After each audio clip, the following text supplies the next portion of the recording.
Bueno, vamos a dar inicio. Buenas noches a todos. Gracias por su asistencia. Hoy, pues vamos a tener la cápsula de introducción a qué es la liturgia. Esta cápsula nos la va a exponer Maite Lozano, quien es la responsable del equipo de liturgia de la parroquia de la Ascensión del Señor, además precedida con una muy amplia experiencia misionera. Maite, buenas noches. Adelante. Gracias, buenas noches a todos. La Iglesia nos dice que no hay nada más importante que la Sagrada Liturgia, fuente y cima de nuestra misión. Buenas tardes y buenas noches a todos. Mi nombre es Maite Lozano, como bien nos dijo Luis Miguel, para los que no me conocen. Me da muchísimo gusto compartir con ustedes este ratito para charlar sobre lo que es la Sagrada Liturgia. Es un tema muy vasto en donde nosotros vamos a dar solo una breve introducción por el tiempo que tenemos, pensando que hay institutos que se dedican a la liturgia, ¿no? Pero hoy con muchísimo gusto y con muchísima ilusión, pues vamos a compartir juntos un ratito de este tema, ¿no? Antes de comenzar, pues me gustaría hacer una oración con todos ustedes para encomendarnos al Espíritu Santo que nos llene con su luz y con su amor.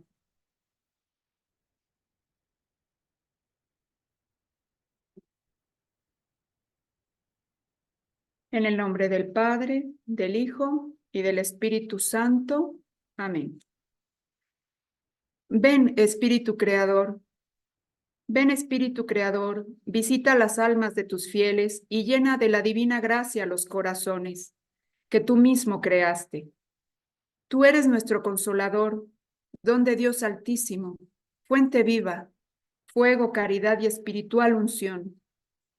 Tú derramas sobre nosotros los 7 dones. Tú, el dedo de la mano de Dios. Tú, el prometido del Padre. Tú, que pones en nuestros labios los tesoros de tu palabra. Enciende con tu luz nuestros sentidos. Infunde tu amor en nuestros corazones. Y con tu perpetuo auxilio, fortalece nuestra débil carne. Aleja de nosotros al enemigo. Danos pronto la paz. Sé tú mismo nuestra guía, y puestos bajo tu dirección, evitaremos todo lo nocivo. Por ti conozcamos al Padre, y también al Hijo, y que en ti, Espíritu de entre ambos, creamos en todo tiempo. Gloria a Dios Padre, y al Hijo que resucitó, y al Espíritu Consolador por los siglos infinitos. Amén. Envía tu Espíritu y serán creados, y renovarás la faz de la tierra. Oremos. Oh Dios, que has iluminado los corazones de tus hijos con la luz del Espíritu Santo, haznos dóciles a tu Espíritu para gustar siempre del bien y gozar de su consuelo. Por Cristo nuestro Señor. Amén. En el nombre del Padre, del Hijo y del Espíritu Santo. Amén. Bueno, pues siempre es muy grato empezar con una oración todas nuestras actividades, ya sean matutinas, vespertinas, nocturnas, etcétera. Ahora podemos continuar con la siguiente lámina. Las láminas son una sugerencia, pero vamos a profundizar un poquito más en el tema acerca de la liturgia.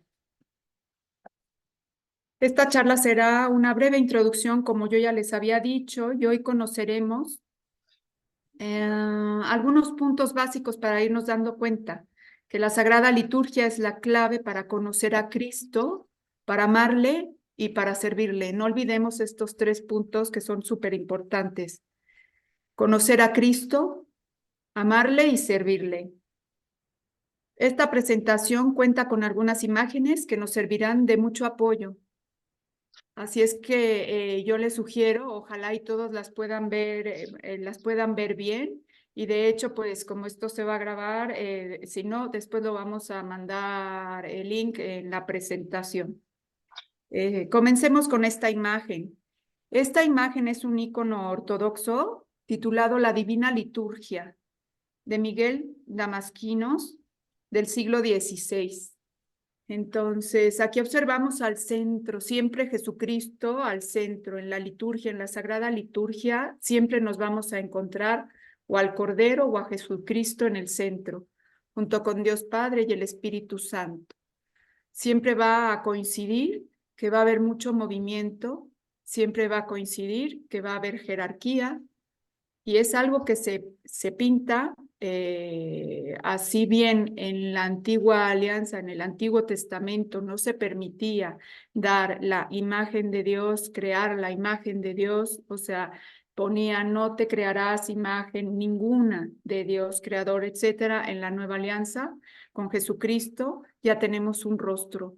Ya sabemos cómo es el Padre, porque Él así nos lo dijo, ¿no? Entonces, en la Sagrada Liturgia, por medio de estos íconos que veremos más adelante con el inciso de las imágenes, nos podremos dar cuenta cómo es que es representada la liturgia a través de la historia, ¿no? Entonces, en su etimología, el término proviene del término en latín liturgia, que a su vez proviene del griego liturgia, con el significado general de servicio público y literal de obra del pueblo. Incluye a su vez los términos laos, pueblo, y ergon, trabajo, trabajo del pueblo.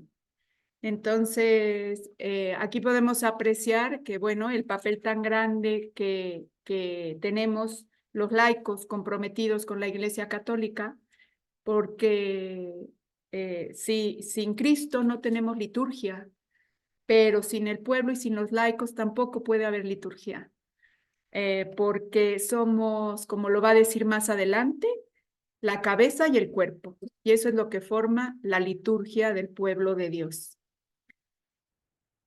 Seguimos adelante, volvemos con las imágenes. Este es un cuadro preciosísimo, se llama El altar de Gante. Es una obra que es muy famosa en el mundo, no solamente por todo lo que representa para la liturgia, para la Sagrada Liturgia. Esta es una obra que ha sido robada cantidad de veces. De hecho, hay una parte de la obra que aún no ha podido ser encontrada, que no se pudo rescatar después de la Segunda Guerra Mundial. Eran dos paneles, uno de ellos de San Juan Bautista, que fue entregado, y el otro, al morir la persona que lo tenía, se llevó a la tumba el secreto de dónde se encuentra. Ojalá y nos toque ver que una de estos paneles, porque es una obra maravillosa, que está en Bélgica, ojalá y algún día podamos apreciarla en vivo, y si no, por lo pronto en esta imagen volvemos a ver al Cordero en el centro. Pero ¿qué pasa con esta imagen? No solamente es el Cordero el que está en el centro, volvemos a lo mismo, es todo lo que está alrededor de la imagen. Los ángeles que están abajo, que están incensando el altar. De hecho, esta imagen se tiene en una iglesia, en la iglesia de Gante, se tiene en el altar, así fue hecha, son varios paneles, pero esta originalmente estaba puesto el cordero atrás de el sacerdote para oficiar la misa, justo el cordero. Están los ángeles a un lado, cargando uno de ellos la cruz, y del otro lado tienen las columnas, los pilares de la iglesia, ¿no? Los ángeles en movimiento, orando, rezando, el pueblo y en diferentes jerarquías nuevamente, que lo veremos más adelante. Aquí la lámina dice, entendiendo el concepto, ¿qué es la liturgia? Y si nos vamos aquí, observamos en la imagen, ya habíamos dicho que hay acción, adoración al Cordero. Se desarrolla en medio de la imponente naturaleza como un signo de el paraíso celestial al que estamos llamados. También se ve la Nueva Jerusalén. Después está el sol al centro, que es el sol que viene de lo alto, nuestro Señor Jesucristo con el Espíritu Santo al centro también, parte fundamental de la liturgia, ¿no? Todos los protagonistas. Y es dinámico. Su encuentro es vida. El encuentro, el agua como la fuente de vida, el Cordero y su sangre, Todo esto es vida, después lo veríamos en Jesucristo, en la misericordia de Dios, el agua y la sangre, ¿no? Viene a nosotros, que viene a nosotros y se hace presente en nosotros. Entendiendo el concepto, es el modo como la Iglesia en su cabeza y en su cuerpo místico o miembros puede ponerse en contacto y comunicación con Dios a través de gestos, palabras, ritos, acciones y así poder participar de la maravillosa gracia de Dios, santificarnos y entrar en esa vida íntima de Dios. Esta frase es maravillosa porque nos habla de participar. Nunca dice se van a quedar aparte, ¿no? Además nos promete, hay una petición, nos pide participar, pero además nos promete su gracia, ¿no? Por medio de la liturgia, de la oración dirigida a la liturgia, no una oración individual, sino una oración comunitaria dirigida a lo que es la liturgia, podemos alcanzar la gracia de Dios nuestro Señor. ¿Para qué? Porque no estamos solo aquí, ok, participamos, ok, tenemos la gracia de Dios, pero ¿y después qué? Es participar para santificarnos, ¿no? Sean santos como mi Padre Dios es santo, nos dice Jesucristo en el Evangelio. Entonces aquí tenemos entendiendo el concepto, qué es la liturgia, ya podemos ir viendo que hay movimiento, que hay jerarquía, que hay que participar, que somos pueblo, que Dios nos concede su gracia por medio de la liturgia para llegar a qué? A un estado de santificación. Y después entrar, nos dice entrar y aquí es donde se nos pone la piel de gallina, en esa vida íntima de Dios. La liturgia es entrar a la vida íntima de Dios, que muchos santos han conocido, ¿no? Inclusive Dios, al entrar esos santos en su vida íntima, como por poner un ejemplo a San Francisco de Asís, le concede sus llagas maravillosas y sus estigmas. Y bueno, pues es uno de los que han detenido estos pilares que en esta fotografía aparecen de la Iglesia Católica.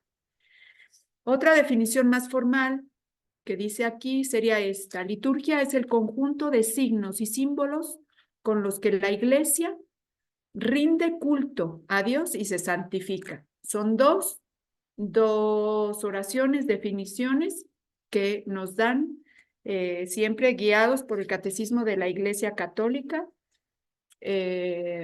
para poder llevar a cabo todo nuestro estudio acerca de la Sagrada Liturgia, ¿no? Entonces, yo tengo aquí, a modo de pequeñísima introducción, esto es lo que es la liturgia, entendiendo el concepto, pero quiero platicarles de qué se va a tratar esta conferencia.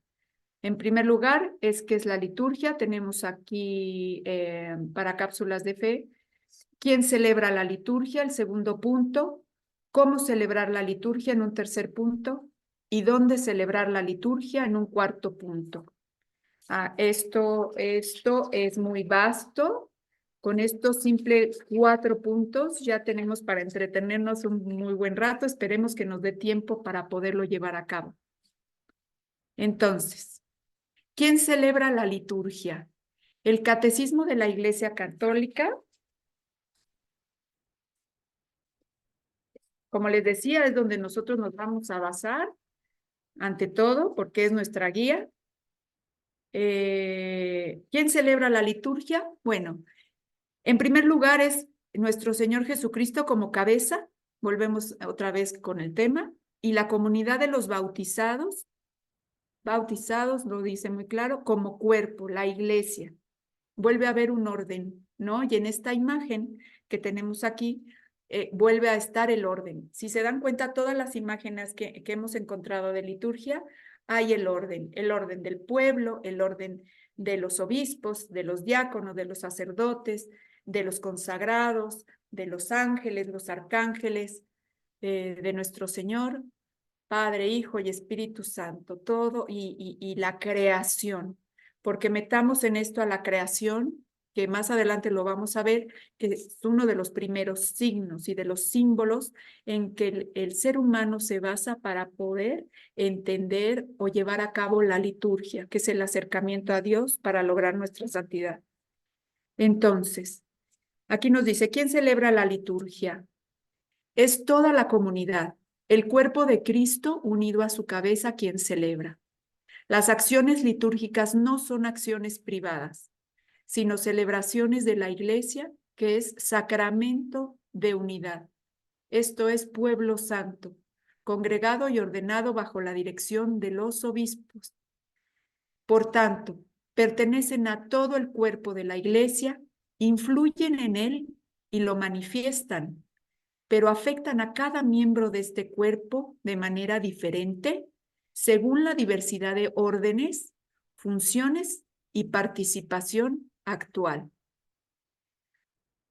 Por eso también, ese fue el punto 26 del Catecismo de la Iglesia Católica, y por eso también se dice, siempre que los ritos, según la naturaleza propia de cada uno, aquí vamos a ver los ritos un poquito más adelante, admitan una celebración común, con asistencia y participación activa de los fieles.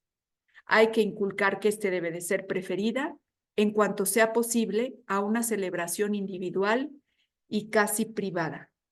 Por lo mismo que decíamos al principio, nosotros para poder ser el cuerpo místico de Cristo, pues tenemos que actuar en comunidad, nutrirnos unos con otros, nuestra cabeza Jesús y nosotros el cuerpo.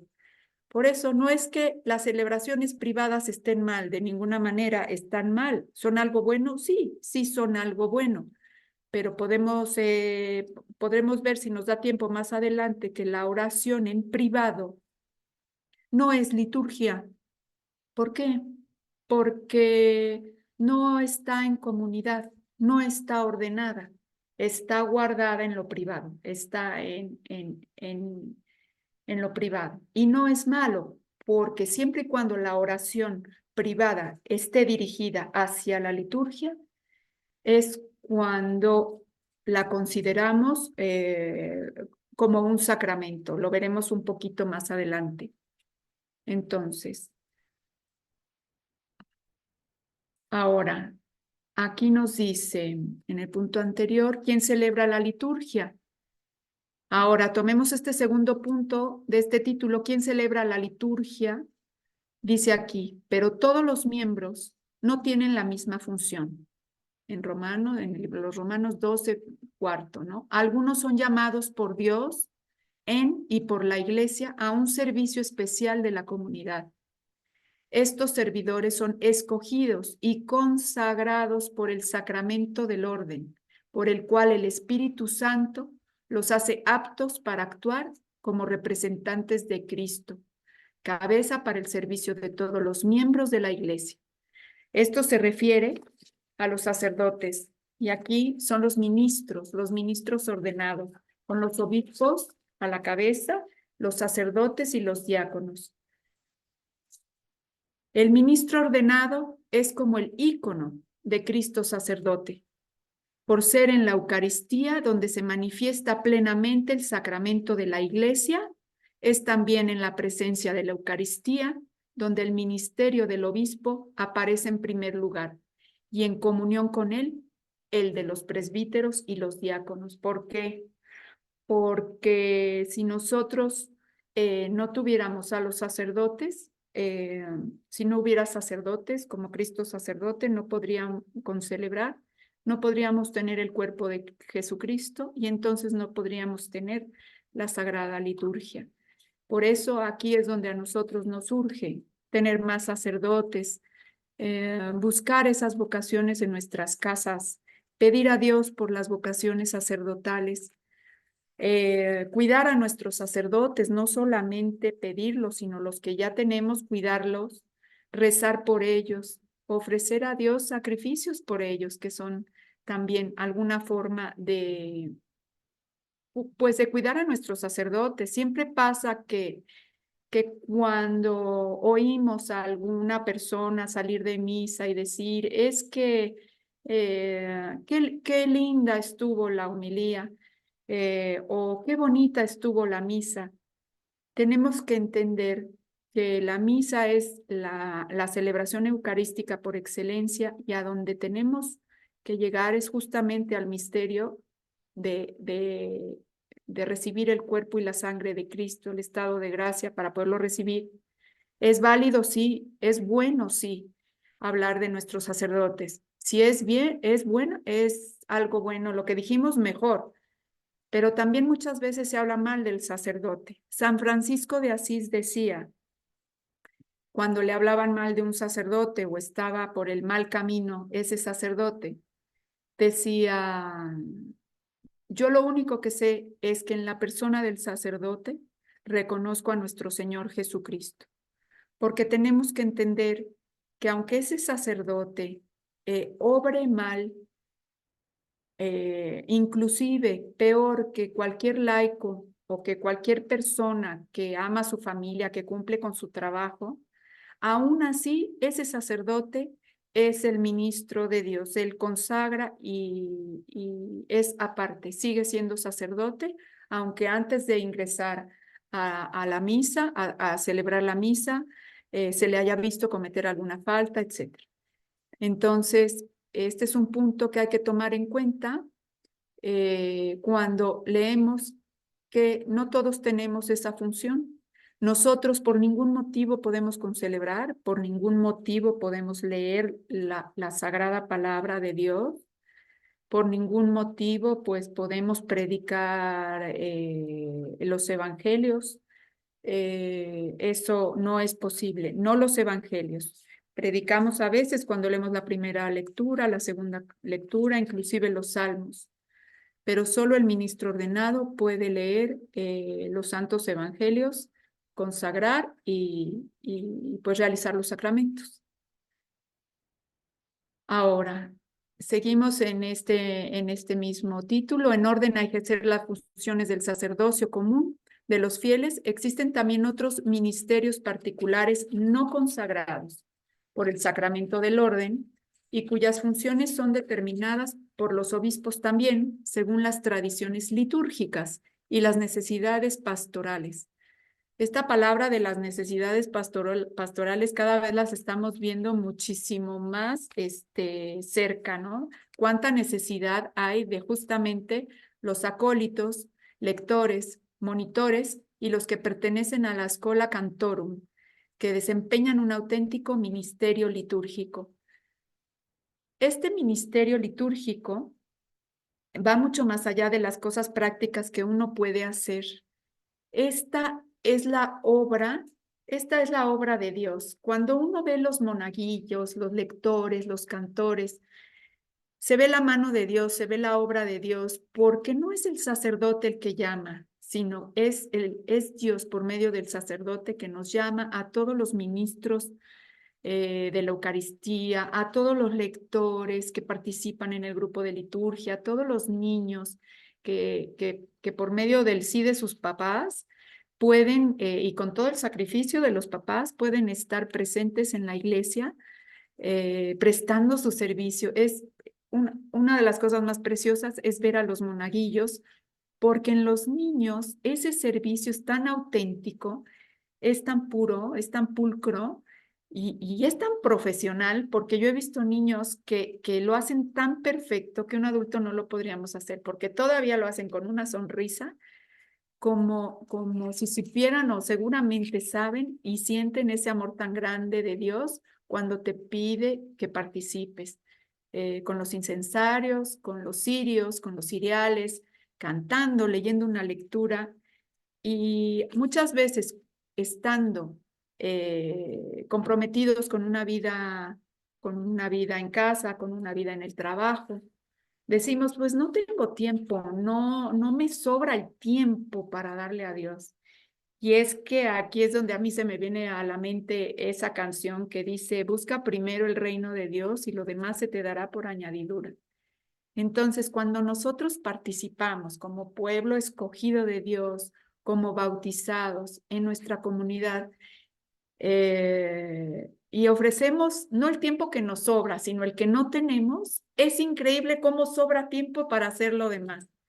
Y casualmente siempre son las personas que más tiempo tienen, que menos tiempo tienen, son los que más tiempo dan a la iglesia. Yo no sé si todos lo sientan así, pero bueno, ese ya fue como una microcápsula de la cápsula de fe. Así es que sigamos con el siguiente punto. Entonces, ya vamos a entrar cómo celebrar la liturgia y estos son unos puntos muy importantes que vamos a ver: los signos y los símbolos, las palabras y las acciones, el canto y la música y las imágenes sagradas.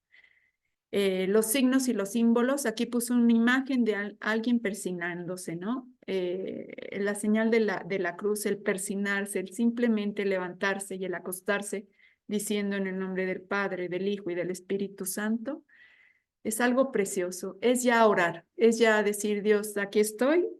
Si tú quieres me levanto, si tú quieres me despierto por la mañana, etcétera. Sigamos con lo que sigue. Ahora, los gestos litúrgicos están dirigidos a dar culto a Dios por medio de Jesucristo en el Espíritu Santo y la santificación de cada uno de los fieles que forman esta iglesia de Cristo. Cristo obraba milagros a partir de signos naturales: el barro, la saliva, el agua, por ejemplo. Llama la atención que en la pandemia tuvimos que cubrirnos la boca. No podíamos usar la saliva, el barro mucho menos, el agua bendita se quitó. Nada más se los dejo de tarea como una reflexión. Los gestos litúrgicos muchas veces son la señal de la cruz. De hecho, es la señal de la cruz, como decía anteriormente. La imposición de la ceniza, la imposición de las manos elevadas y extendidas y manos que dan la paz. ¿Por qué la liturgia cristiana utiliza el lenguaje de los símbolos para expresar esta presencia y acción de Dios? Porque así la iglesia rinde culto a Dios y se santifica. Volvemos a lo mismo, ya lo habíamos dicho.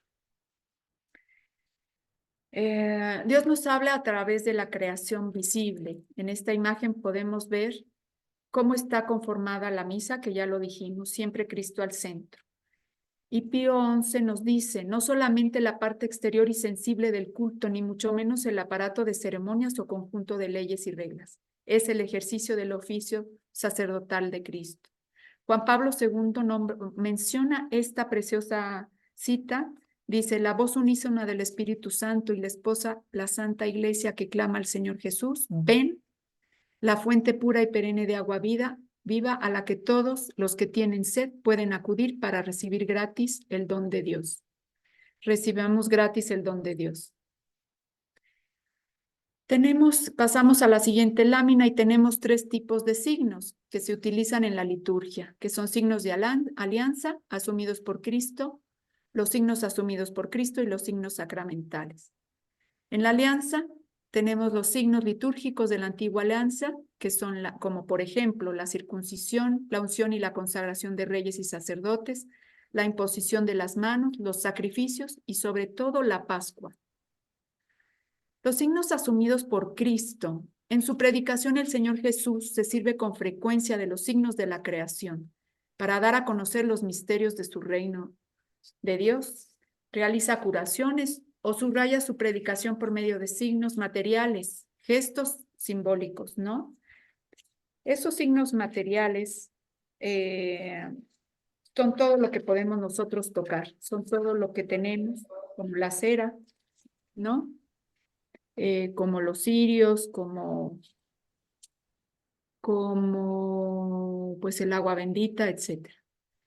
Pero en el Éxodo y en la Pascua es donde más vemos estos signos, porque él mismo es el sentido de todos estos signos, él y su pueblo escogido. En los signos sacramentales, desde Pentecostés, en esta imagen podemos ver cómo el Espíritu Santo realiza la santificación a través de los signos sacramentales de su iglesia.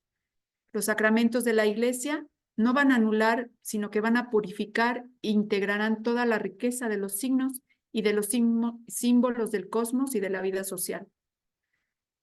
En la antigua alianza significan y realizan la salvación obrada por Cristo y prefiguran y anticipan la gloria del cielo.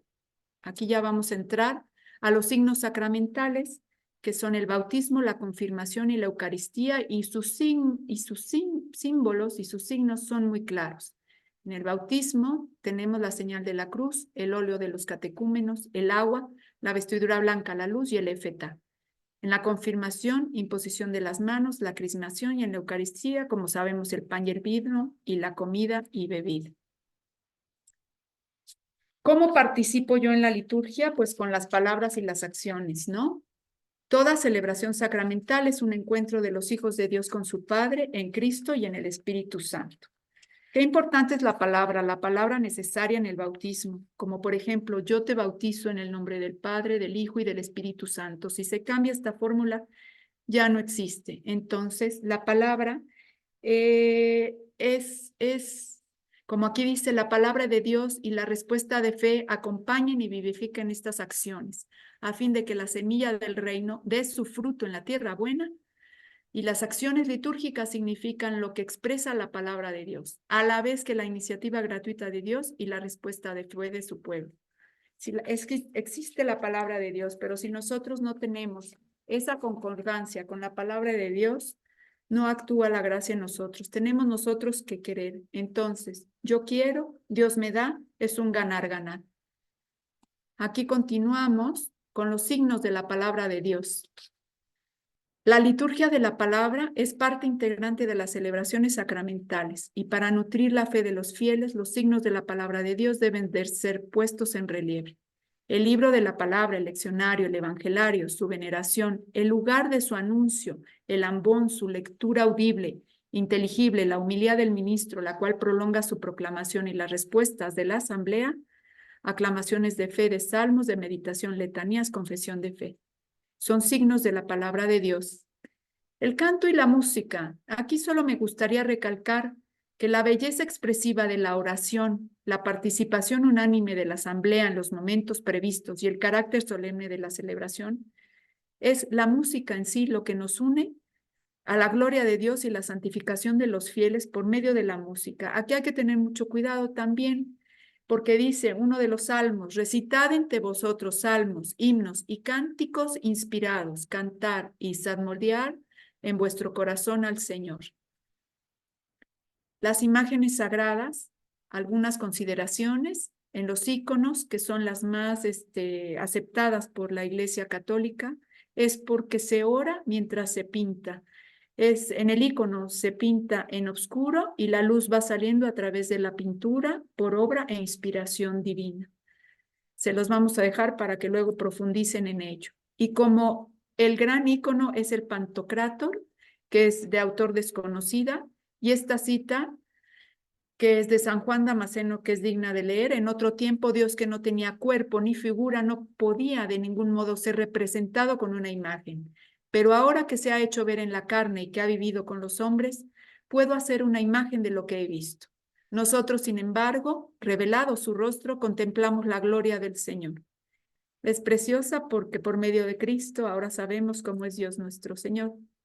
En el siguiente punto, donde celebrar la liturgia, es prácticamente, podemos leer la cita, es bastante extensa, pero si nos vamos únicamente a decir dónde puedo celebrar la liturgia, explícitamente es en todas partes, en todo el mundo, hablando en sentido amplio, en todo el mundo, pero en sentido específico siempre será en una capilla, siempre en una capilla, pero también se puede celebrar en todo el mundo. Yo les quería pasar antes esta imagen.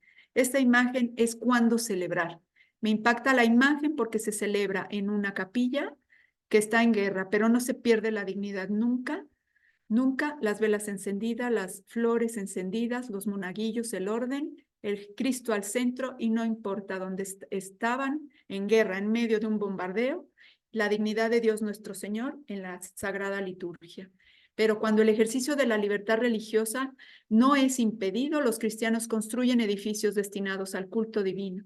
Estas iglesias visibles no son simples lugares de reunión, sino que significan y manifiestan a la iglesia que vive en este lugar, morada de Dios, con los hombres reconciliados con Cristo. Saben, esta imagen es preciosa, nuestro Santo Padre en el altar con todos los signos y símbolos es la mesa del Señor. Ahí es donde se celebra lo que el pueblo, a la que el pueblo de Dios es invitado. Aquí se las dejo. Y conclusiones y bendiciones. La liturgia es pues el servicio que el hombre da a Dios porque Él se lo merece. Dios se merece todo esto que nosotros hacemos en la liturgia y trae aparejada nuestra propia santificación. Lo que decíamos es un ganar-ganar. Es decir, gracias a la liturgia nosotros nos vamos santificando, purificando, pues quien entra en contacto con Dios recibe ese fuego divino que calienta, purifica y perfecciona. Y si lo transmitimos a nuestra familia, esa imagen es divina, a los padres que están en esa iglesia con sus hijos. Y cuando vemos padres arrodillados con sus hijos ante el Santísimo,